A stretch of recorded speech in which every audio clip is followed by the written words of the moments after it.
함께 나눈 말씀은 구약성경 신명기 25장 1절에서 19절까지의 말씀입니다. 신명기 25장 1절에서 19절까지의 말씀 우리 한 절씩 교독하시겠습니다. 1절부터 제가 봉독하겠습니다. 사람들 사이에 시비가 생겨 재판을 청하면 재판장은 그들을 재판하여 의인은 의롭다 하고 악인은 정죄할 것이며 악인에게 태형이 합당하면 재판장은 그를 엎드리게 하고 그 앞에서 그의 죄에 따라 수를 맞추어 때리게 하라. 40가지는 때리려니와 그것을 넘기지는 못할지니 만일 그것을 넘겨 매를 지나치게 때리면 내가 내 형제를 경히 여기는 것이 될까 하노라. 곡식 떠는 소에게 망을 씌우지 말지니라. 형제들이 함께 사는데 그중 하나가 죽고 아들이 없거든 그 죽은 자의 아내는 나가서 타인에게 시집가지 말 것이요 그의 남편의 형제가 그에게로 들어가서 그를 맞이하여 아내로 삼아 그의 남편의 형제된 의무를 그에게 다 행할 것이요 그 여인이 낳은 첫 아들이 그 죽은 형제의 이름을 잊게 하여 그 이름이 이스라엘 중에서 끊어지지 않게 할 것이니라.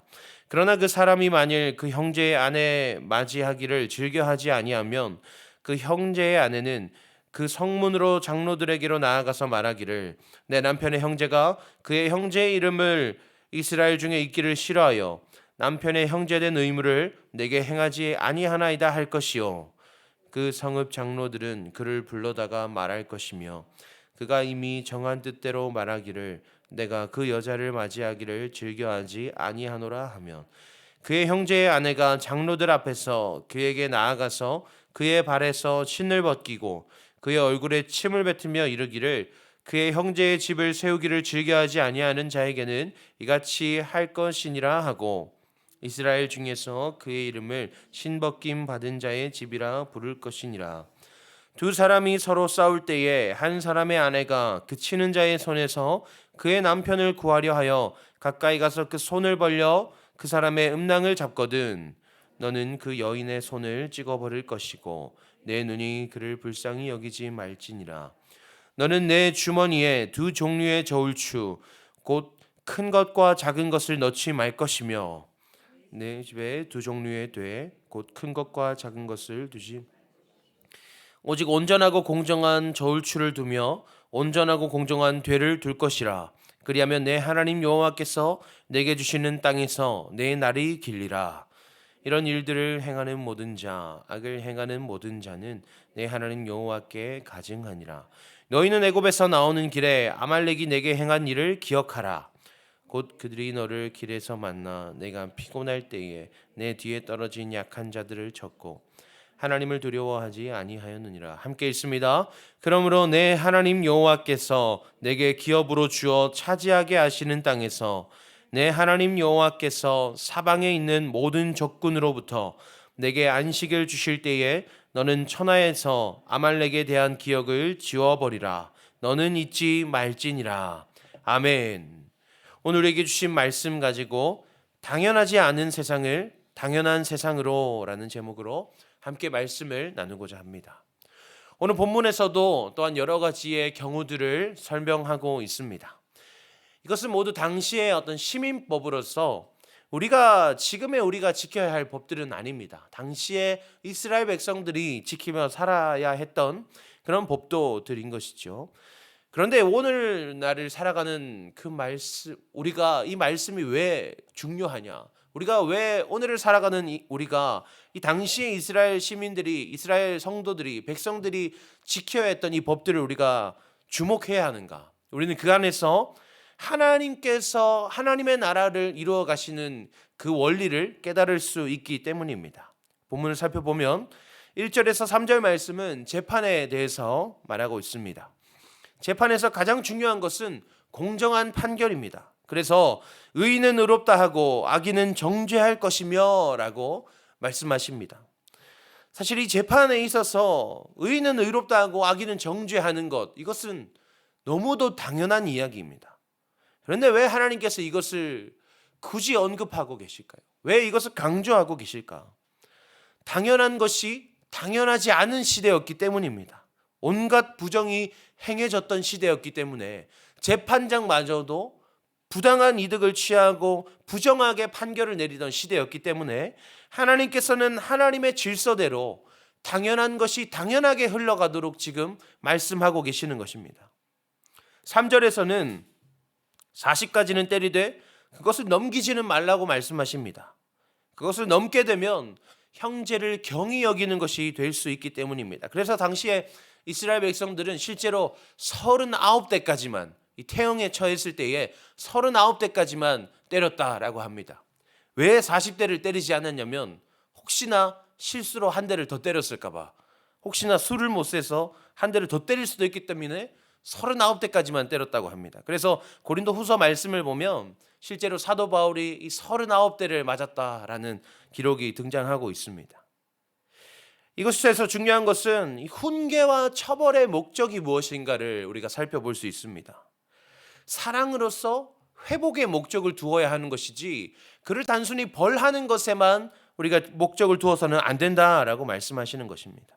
그래서 하나님께서는 그 적당선을 그어주시고 정도를 지키게 하시는 것입니다. 4절은 곡식 떠는 소에게 망을 씌우지 말라고 말씀하십니다. 곡식을 떠는 소가 곡식을 떠는 그 일을 행할 때에 그 곡식을 먹지 못하도록 일말의 손실도 방지하기 위해서 이 소에게 망을 씌우는 경우가 있었는데, 때문에 하나님께서는 가축까지도 그 최소한의 존엄을 보호해 줄 것을 말씀하고 계시는 것입니다. 5절부터는 형사 취수제에 대해서 말씀하고 계십니다. 형이 죽으면 형수를 취해야 한다. 그래서 형사 취수제라고 합니다. 당시에 여인은 혼자서 경제 활동을 할 수가 없는 처지였습니다.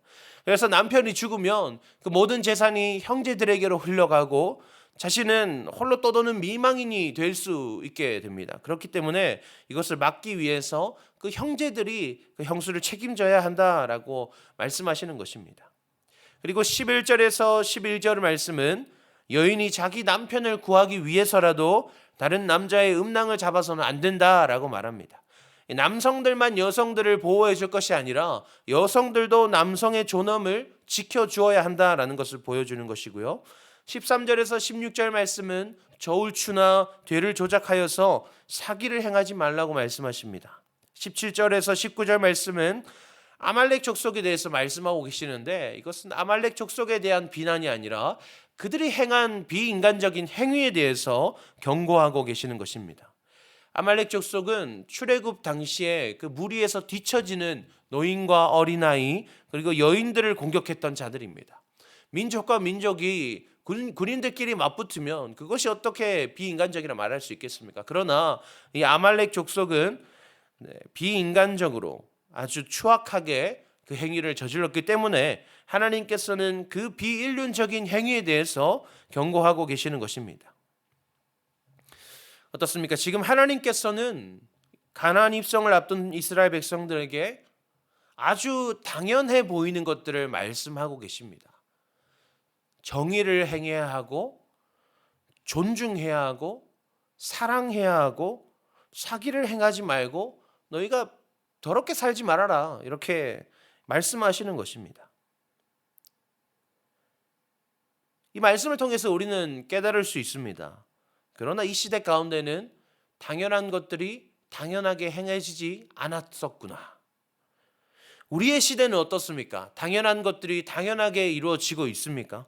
우리는 오직 정의를 행하고 사랑으로 모든 것을 베풀고 생명을 존중하는 그런 시대 가운데 우리는 살고 있습니까?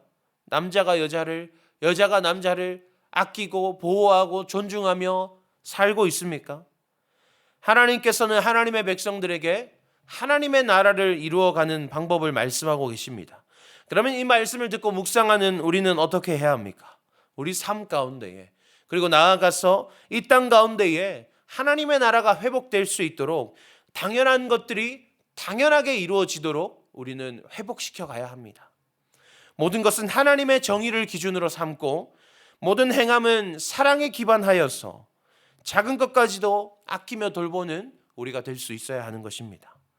오늘 우리에게 주신 말씀을 통하여서 우리 삶 가운데에 당연하지 않은 것들을 우리가 돌아보기 원합니다.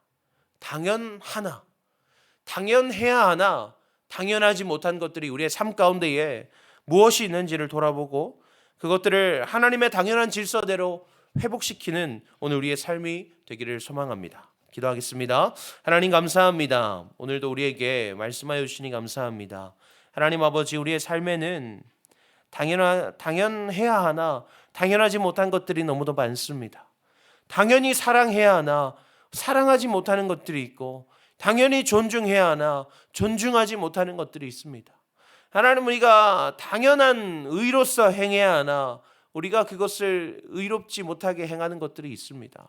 하나님, 우리의 삶에 있는 모든 당연하지 못한 것들 아버지, 우리가 떠올리게 하시고 우리가 그것을 발견하게 하시고 회복시켜 갈 수 있도록 하나님 인도하여 주시옵소서. 그리하여서 하나님, 이 말씀대로 살아가는 우리의 그 말씀을 통하여서, 말씀 앞에서 결단하는 우리의 삶을 통하여서 우리의 삶과 나아가서 우리가 함께 살아가는 이 모든 세상 가운데에 하나님의 당연한 것들이 회복되어질 수 있도록, 그래서 하나님의 나라가 임하여질 수 있도록 하나님이 인도하여 주시옵소서. 감사드리며 살아계신 예수님의 이름으로 기도합니다. 아멘. 이 시간 함께 말씀 붙들고 기도하기 원합니다. 하나님, 우리의 삶에 무너진 당연한 것들을 당연한 것으로 회복시키는 우리가 되게 하여 주시옵소서. 당연히 사랑하고 당연히 존중하며 당연히 하나님의 정의가 실천되어지는 우리의 삶과 이 땅이 될 수 있도록 하나님 인도하여 주시어달라고 기도하기 원합니다. 또한 오늘 하루를 위해서 우리가 또 특별히 기도하기 원하는데요, 오늘은 총선이 있습니다. 하나님, 그 모든 진행되어지는 선거 가운데에 하나님의 통치하심이 이루어지게 하여 주시옵소서. 또한 오늘 밤에 진행되는 수요 예배 가운데에 하나님의 한량없으신 그 은혜가 충만히 부어지는 예배 될 수 있도록 하나님 인도하여 달라고 주신 말씀과 오늘 진행되는 총선과 수요 예배를 위하여서 우리 기도하신 후에 각자의 기도 제목으로 나아가시겠습니다. 함께 기도하시겠습니다.